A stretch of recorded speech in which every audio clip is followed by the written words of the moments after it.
हम लोग वेट पढ़ रहे थे और वेट में हम लोग आपको नोटेबल पॉइंट पे रोके थे भाई। कुछ नोटेबल पॉइंट है वो आपको जानना चाहिए, एग्जाम में नहीं लिखते हैं तो चलेगा काम, लेकिन आपको जानना चाहिए, ठीक है। तो हमको यही बता ही दिए थे कि भाई वेट का एसआई यूनिट क्या होता है, न्यूटन। ये तो बता दिए थे ना, आगे लिखाते हैं, पहले 1-2 पॉइंट और भी लिखा देते हैं, ठीक है। देखो वेट आप देखें कि अर्थ अपनी ओर खींचता है, तो जब भी किसी वस्तु को ये कीजिएगा तो क्या है, अर्थ की ओर आएगा। जब भी किसी वस्तु को हम लोग ड्रॉप कर रहे थे क्या आ रहा है, अर्थ की ओर। इसका डायरेक्शन है कि नहीं? Yes sir. इसका मतलब वेट का डायरेक्शन है। अब मैग्नीट्यूड तो हम लोग निकाल ही लेते हैं, उस बॉडी का मास और जी का 9.8 से मल्टीप्लाई कर दीजिएगा तो वेट निकल जाता है। इसका मतलब क्या, वेट के पास मैग्नीट्यूड भी है, डायरेक्शन भी है। इसका मतलब क्या हो कि weight is a vector quantity. Clear है? ठीक है। तो the weight, first point, the weight is a vector quantity which have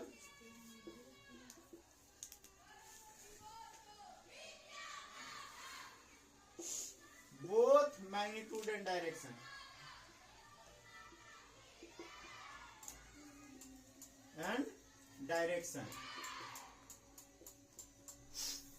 पहला पॉइंट क्लियर है? ठीक है। चलो अब इसका यूनिट देख लेते हैं हम लोग। सेकंड पॉइंट में ले रहे हैं हम लोग यूनिट। तो यूनिट में 2 पॉइंट तो पढ़ना सीख ही लिए थे भाई, एसआई यूनिट और सीजीएस यूनिट, ठीक है। तो पॉइंट 1 में हम लोग दे रहे हैं एसआई यूनिट, ठीक है। तो SI unit of weight newton. Very good. SI unit of weight, ये क्या कह रहे हैं, न्यूटन। और सीजीएस यूनिट क्या होगा भाई? तो सीजीएस देखिए 1 न्यूटन इक्वल टू, आगे पढ़ेंगे हम लोग, 10⁵ डायन होता है, ठीक है। कन्वर्सन में भी हम आपको ये किए थे। तो इसका मतलब क्या हुआ कि सीजीएस यूनिट वेट का क्या होगा, डायन। फोर्स का भी डायन ही होता है, ठीक है। तो हम लोग बोल रहे हैं CGS unit, unit of weight, ये क्या हो जाएगा, डायन।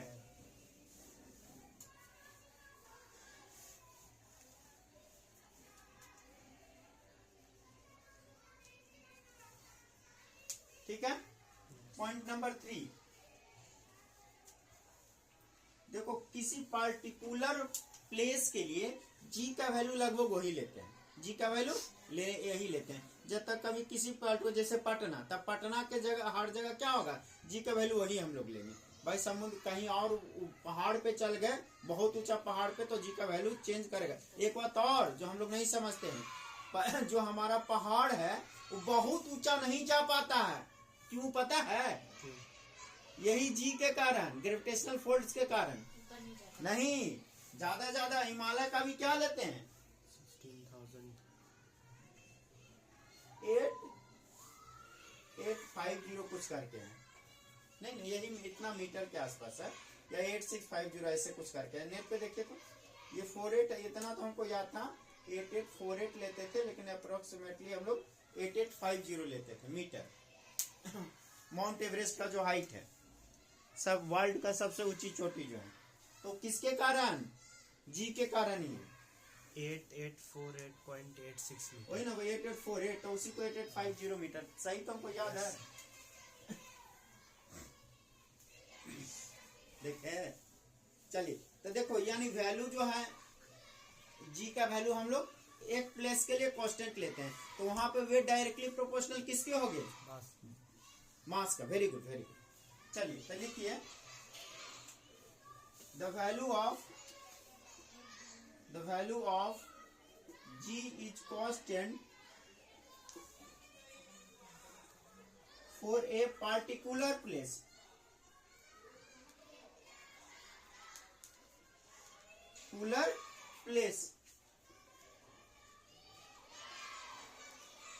So W is directly proportional to M, यानी यहाँ पे वेट डायरेक्टली प्रोपोर्शनल किसके होगा, एम के होगा या नहीं। Yes sir. वेट जो है डायरेक्टली प्रोपोर्शनल होगा मास के। ठीक है, तो यहाँ पे भाई उसका वेट कौन किसके अनुसार वायरी करेगा, डायर करेगा, सिर्फ मास है ना, जिससे तो ये करेगा नहीं। तो ये सारा पॉइंट क्लियर हम लोग का है। Yes sir. ठीक है, तो याद रखना जी, चौथा पॉइंट लिख भी लो। ठीक है, कि हम लोग का माउंटेन वगैरह का क्यों नहीं बहुत ज्यादा हाइट होता है, वही ग्रेविटेशनल फोर्स के कारण हमेशा नीचे की ओर लगते रहता है, ये तो बहुत ऊपर चल जाएगा। क्रैक या टूटता उठता तो नीचे ही आता है, ऊपर नहीं जाता, ड्यू टू ग्रेविटेशनल फोर्स ही। तो पॉइंट नंबर 4 लिख लो, याद आ गया तो। द हाइट ऑफ माउंटेन,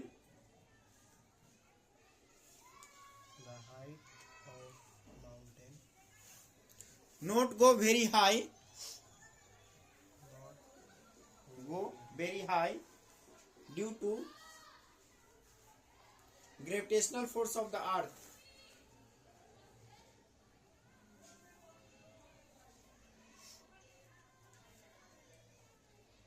ठीक है, पॉइंट ये जरूरी नहीं एग्जाम में लिखना, ऐसी बातचीत हुई तो मैंने आपको बता दी।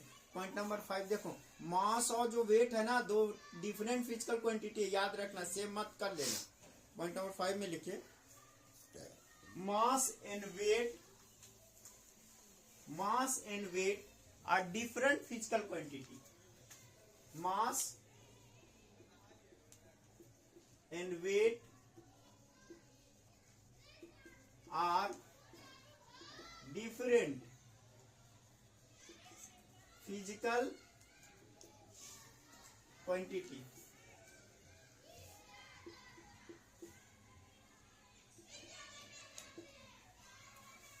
क्लियर, दोनों हम लोग का डिफरेंट, ये हम लोग का नोटेबल पॉइंट था। अब हम लोग जो पढ़ेंगे एक न्यूमेरिकल देखेंगे, उसके बाद देखेंगे कि वैल्यू वेट का कैसे कैसे बढ़ता है या घटता है। ठीक है, थैंक यू।